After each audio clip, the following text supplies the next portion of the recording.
Bruno Fernandes is the assist king അല്ലെങ്കിൽ assist maker in the premier league. അതായത് ഇപ്പോൾ Bruno Fernandes ഇവിടെയും ഡിബ്രോയിന Henry ഇവിടെയും നിൽക്കുന്നത്. അപ്പോൾ ഹീസ് എ ലെജൻഡ്, ഒരു പ്രീമിയർ ലീഗ് ലെജൻഡായിട്ട് മാറാവുന്ന ഒരു കാറ്റഗറിയിലാണ് ബ്രൂണോ ഇപ്പോൾ നിൽക്കുന്നത്. അത് പല ആൾക്കാർക്കും ദേഷ്യം പിടിപ്പിക്കാം, അല്ലെങ്കിൽ പല ആൾക്കാർക്ക് വേറെ ഫീലിങ്സ് ഉണ്ടാവും. പ്രത്യേകിച്ച് ആഴ്സണൽ ഫാൻസ് ഒക്കെ കേൾക്കുമ്പോൾ അല്ലെങ്കിൽ സിറ്റി ഫാൻസ് കേൾക്കുമ്പോൾ ചെറിയൊരു സങ്കടം ഉണ്ടാവും. പക്ഷേ fortunately he's the best assist maker in the league. എന്നോട് കുറേ പേര് ചോദിച്ചു, മിറാജ് ബ്രോ ഇങ്ങനെ ഡിബ്രോയിനെ ആണോ ഹെൻറി ആണോ ബ്രൂണോ ആണോ ബെറ്റർ പ്ലെയേഴ്സ്? അപ്പോൾ സ്വാഭാവികമായിട്ടും Henry is an elite legend, De Bruyne is elite midfielder legend. അങ്ങോട്ടൊന്നും ബ്രൂണോ എത്തിയിട്ടില്ല. പക്ഷേ നിങ്ങളൊരു കാര്യം ആലോചിക്കണം, ഇയാൾ വർക്ക് ചെയ്ത ഒരു ബ്രോക്കൺ ടീമിലാണ്. ഡിബ്രോയിനെ വർക്ക് ചെയ്ത പോലെയോ ഹെൻറി വർക്ക് ചെയ്ത പോലെയോ അല്ല ബ്രൂണോ ഫെർണാണ്ടസ് ഒരു ടീമിൽ വർക്ക് ചെയ്യുന്നത്.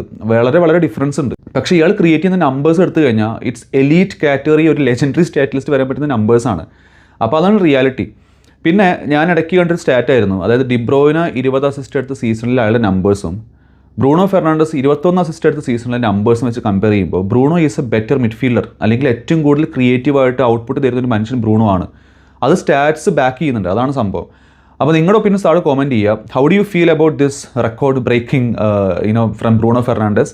അതേപോലെ തന്നെ ഈ പ്രീമിയർ ലീഗിലെ is he the best player? തീർച്ചയായിട്ടും താഴെ കോമെൻറ്റ് ചെയ്യുക. ഫുൾ മാച്ച് റിയാക്ഷൻ വീഡിയോ യൂട്യൂബിലുണ്ട്. You can always go check out. It's on Stretford signal YouTube channel.